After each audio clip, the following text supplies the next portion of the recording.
కొత్తగూడెం జిల్లాలో కొత్తగూడెంలో నూతనంగా ఉమ్మడి ఖమ్మం జిల్లాలో ఉన్నటువంటి యువతకు మరియు రాష్ట్రంలో ఉన్నటువంటి యువత అందరికీ కూడా ఉపయోగపడేలా ఎర్త్ సైన్సెస్ యూనివర్సిటీని తీసుకురావడం జరుగుతుందని భద్రాచలం రామాలయం అభివృద్ధికి ఇప్పటికీ 34 కోట్లు ఇవ్వటం జరిగిందని ఇంకా ఇవ్వటం కూడా జరుగుతుందని భద్రాచలం రామాలయం చుట్టుపక్కల ఉన్నటువంటి ప్రజలందరూ స్థలాలను అభివృద్ధికి ఇచ్చినందుకు వారికి ధన్యవాదాలు తెలుపుతూ ప్రజలందరూ కూడా సహకరిస్తేనే అభివృద్ధి సాధ్యమవుతుందని తెలిపారు. భద్రాద్రి కొత్తగూడెం జిల్లా రామాలయం అభివృద్ధి భాగంలోని జరగనున్నాయని రాష్ట్ర ప్రభుత్వమే కాకుండా దేశ ప్రభుత్వం కూడా అభివృద్ధి పనులకు సహకరించి భద్రాద్రి జిల్లా మరియు ఉమ్మడి ఖమ్మం జిల్లా అభివృద్ధి జరిగే విధంగా చర్యలు తీసుకోవాలని ఆయన అన్నారు. భద్రాచలం గోదావరి నీటిని భద్రాచలం ప్రాంత ప్రజలు కూడా ఉపయోగపడేలా కూడా అధికారులు అందరూ చర్యలు తీసుకుంటారని త్వరలోనే జరగనుందని ఆయన అన్నారు. ఈ భద్రాద్రి పట్టణమే కాకుండా తెలంగాణ ప్రాంతానికి అవకాశాలు మెరుగుపడతాయని చెప్పి అన్ని బ్యారేజీలలో కూడా వాటర్ వేస్ట్ ప్రొవిజన్ పెట్టుకోమని చెప్పాం. వారం కట్టేటప్పుడు కూడా ఆ ప్రభుత్వానికి కూడా చెప్పాను, మీరు గతంలో ఉన్నటువంటి నౌకాయానాన్ని పునరుద్ధరించుకుంటే ఇక్కడ నుంచి పోయి బకింగ్హామ్ కెనాల్కి పోయేది కనెక్టివిటీ, అంటే చెన్నై పట్టణానికి నౌకాయానం ఉండేది ఆ రోజు. వాటినన్నింటినీ పునరుద్ధరించుకుంటే చీప్ అంటే తక్కువ ఖర్చుతోటి ట్రాన్స్పోర్ట్ అయ్యే అవకాశం ఉంటుంది, పొల్యూషన్ ఫ్రీ. కాబట్టి రోడ్వేస్ మీద రైల్వేస్ మీద ప్రెషర్ పడకుండా ఉంటుంది. ఈ నౌకాయానాన్ని కావాలని నా చిరకాల కోరిక, అది కూడా ఈ ప్రభుత్వం ముందు ఉంచాలి. ఈ రకంగా భద్రాచలం పుణ్యక్షేత్రంతో పాటు ఇక్కడ ఉన్నటువంటి బీపీఎల్ కావచ్చు, ఏవి వాటర్ ప్లాంట్ కావచ్చు, పాల్వంతులో ఉండే ఫ్యాక్టరీస్ కావచ్చు, విద్యా సంస్థలు కావచ్చు, ఇరిగేషన్ ప్రాజెక్ట్స్ కావచ్చు, పవర్ ప్రాజెక్ట్స్ కావచ్చు, బొగ్గు ట్రాన్స్పోర్ట్ చేయాలన్నా, మెటీరియల్ ట్రాన్స్పోర్ట్ చేయాలన్నా ఈజీ అవుతుంది, తక్కువ ఖర్చుతో అవకాశాలు వస్తాయని చెప్పి దాన్ని కూడా ప్రపోజ్ చేస్తాం. ఈ రకంగా భద్రాచలం పట్టణానికి కావాల్సినటువంటి అన్ని సౌకర్యాలని పూర్తి చేయడం కోసం, ముఖ్యంగా భద్రాచలం టెంపుల్ని అభివృద్ధి చేయాలంటే టెంపుల్ చుట్టూ కొంత ప్రాంతాన్ని సేకరించాల్సిన అవసరం ఉండేది. ఈ మాడ వీధులు వాటన్నింటినీ ఆగమ శాస్త్ర ప్రకారంగా గుడిని నిర్మాణం అభివృద్ధి చేయాలంటే గతంలో కూడా మాటిచ్చి ల్యాండ్ ఎక్విజిషన్ చేయకపోవడం వలన ఆ కార్యక్రమాలన్నీ కూడా కుంటుపడ్డాయి. అందుకనే మన ముఖ్యమంత్రి గారిని అడిగినప్పుడు ల్యాండ్ ఎక్విజిషన్కి ఎంత పైసలు కావాలో కలెక్టర్ గారు అడిగిన పైసలన్నింటినీ కూడా ఇచ్చాం, ఇంకా కావాలంటే ఇస్తామని కూడా చెప్పారు. ఫస్ట్ ఫేజ్లో 34 కోట్లు కావాలని అడిగారు, అవి ఇవ్వడం జరిగింది. దాని తర్వాత ఇంకా అవసరమైతే కూడా ల్యాండ్ ఎక్విజిషన్ పూర్తి చేసి ఆ స్థలాన్ని ఎండోమెంట్స్కి అప్పచెప్తే అప్పుడు ఆగమ శాస్త్ర పండితులందరూ తీసుకొచ్చి దేవాలయ అభివృద్ధి భవిష్యత్తులో ఏ రకంగా ఉంటే బాగుంటుంది అని వాళ్ళ యొక్క ఆదేశానుసారం నిర్మాణం చేసేదే తప్ప అది ప్రభుత్వానికి సంబంధం లేని నిర్మాణాలు. వాడు చెప్పినట్టుగా మనం చేయాలి.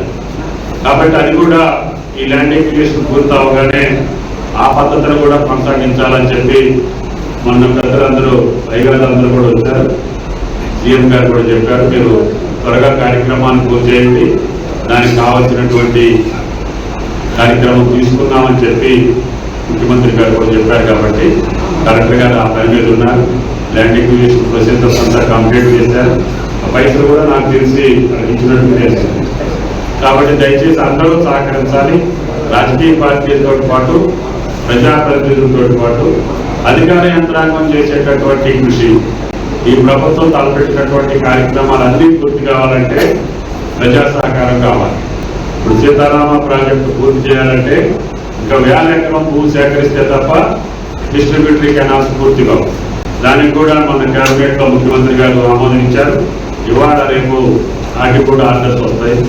తిరుపతి నియోజకవర్గం, అదేవిధంగా కొత్తగూడెం, అదేవిధంగా అశ్వారావుపేట, వైరా నియోజకవర్గాలకి ఇప్పుడు ఈ 100 కిలోమీటర్ల కాలంతో సాగునీరు ఇచ్చే అవకాశం ఉంది.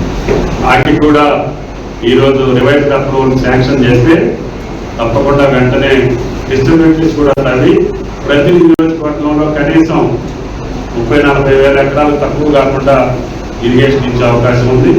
తుమ్మల చెరువు కూడా మారేడుపల్లి ఆ లిఫ్ట్ ఇరిగేషన్ కూడా ఈ న్యూట్రల్ అటుపక్క రంగడపల్లి నీటి అటు పాయం గారికి ఒక లిఫ్ట్ ఉంది, అది తుమ్మల చెరువులో పని జరుగుతుంది. ఈ తుమ్మల చెరువులో పెట్టే లిఫ్ట్ అది 30,000 ఎకరాలకు నియమిస్తుంది. కాబట్టి అది కూడా పనులు జరుగుతుంది. ఈ సీజన్లోనే దాన్ని కంప్లీట్ చేయమని చెప్పి అడిగాం. దానికి తగ్గట్టుగా ఇటు భద్రాచలం పైన మోడిగుట్టవాగు, పాలెంవాగు, అదేవిధంగా కాలిపేరు, ఆ 3 మండలాలకు 3 ప్రాజెక్టులు 600 డిజైన్ చేశాం. ఫారెస్ట్ క్లియరెన్స్ వచ్చింది. మోడిగుట్టవాగును కూడా మొదలు పెట్టాలని చెప్పి మంత్రి గారు అనడం జరిగింది. కేంద్ర ప్రభుత్వం యొక్క ప్రయత్నం కూడా చేస్తున్నాం. దానికి కూడా 350 కోట్లు సుమారు నిధులు కావాలి. అదేవిధంగా వెంకటాపురానికి పాలెంవాగు, తుమ్మగూడానికి తాలిపేరు, వాజేడికి వచ్చి మోడిగుట్టవాగు. అవసరమైతే ఇంకా కొంత భూభాగానికి ప్రకటపల్లి దగ్గర ప్రతిపాదన పథకం అడుగుతున్నారు. దాన్ని కూడా ఎగ్జామిన్ చేయమని చెప్పాడు. కాబట్టి ఈ ప్రాంతం మొత్తం గోదావరి తల్లి చెంతనున్నా కూడా ఇంతవరకు మనం చుక్కనీరు వాడుకోలేదు రైతాంగం.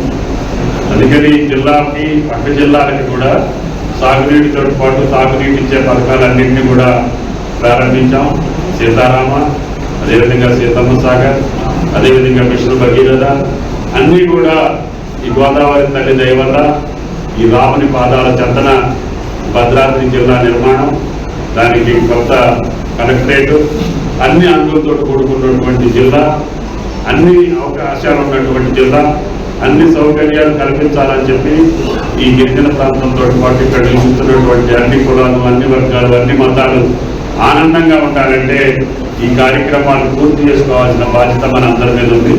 కాబట్టి కేంద్ర ప్రభుత్వం వీటన్నిటికీ సహకరించమని చెప్పి కోరుకుంటూ అయోధ్య మాదిరిగానే భద్రాద్రి రాముడు కూడా నిధులు సమీకరించి ఈ దేవాలయ అభివృద్ధికి పాటుపడాలని చెప్పి కేంద్ర ప్రభుత్వాన్ని కూడా కోరుకుంటూ ఈ అవకాశం ఇచ్చినటువంటి మీ అందరికీ ధన్యవాదాలు తెలియజేస్తూ ఈ కళ్యాణం పట్టాభిషేకం నిర్వహణ మీరు కూడా బాధ్యత తీసుకొని చక్కటి వార్తలతోటి, చక్కటి దృశ్యాలతోటి రాష్ట్ర ప్రజలే కాకుండా పక్క రాష్ట్రాలు కూడా రాముని కళ్యాణం చూసేటట్టుగా ఈ యొక్క ఎగ్జిబిట్స్ ఉంటారు. కాబట్టి పాజిటివ్గా ఆ రాముడు దీని కేంద్రానికి పంపించడం జరిగింది. అది ఇంకా ఫైనల్ కాలేదు. దానికి సంబంధించి ఇంకా వేరే 2-3 రిపోర్ట్లు కావాలని అడుగుతున్నాను. అవన్నీ కూడా సత్వరం పూర్తి చేయాలని చెప్పి నేను కేంద్ర మంత్రిని పదే అడుగుతున్నాను. ఆయన గారు కూడా నా స్నేహితుడు కూడా కాబట్టి నా మానేడు అనే విశ్వాసంతో ఆయన మీద ఒత్తిడి తీసుకొస్తున్నాను. కాబట్టి దానికి కావాల్సినటువంటి అనుమతులు త్వరలోనే రావాలని, దానికి సంబంధించినటువంటి అన్ని రిపోర్ట్లు కూడా తీసుకొచ్చే బాధ్యత మంత్రిగా తీసుకున్నారు. అది త్వరగా పూర్తి చేయమని చెప్పి ఈ నవ సందర్భంగా కేంద్ర మంత్రిని, కేంద్ర ప్రభుత్వాన్ని కూడా డిమాండ్ చేస్తున్నాం. దానివల్ల ఈ ప్రాంతానికి వేరే అవకాశాలు మనకి అవకాశాలు మెరుగుపడతాయి. భద్రాద్రితో పాటు గిరిజన ప్రాంతానికి వేరే అవకాశాలు కూడా వస్తాయి. అదేవిధంగా రైల్వే లైను పాండురంగాపురం నుంచి మల్కడ్గిరి అది కేంద్ర ప్రభుత్వం సిగ్నల్ ఇచ్చింది. నేను ఆమె డిమాండ్ చేస్తుంది, ముందు సారపాక దాకా 16 కిలోమీటర్లు లైన్ అయ్యింది. సారపాక మేము ఇంతకుముందు సాకేతపురాన్ని పేరు పెట్టాం.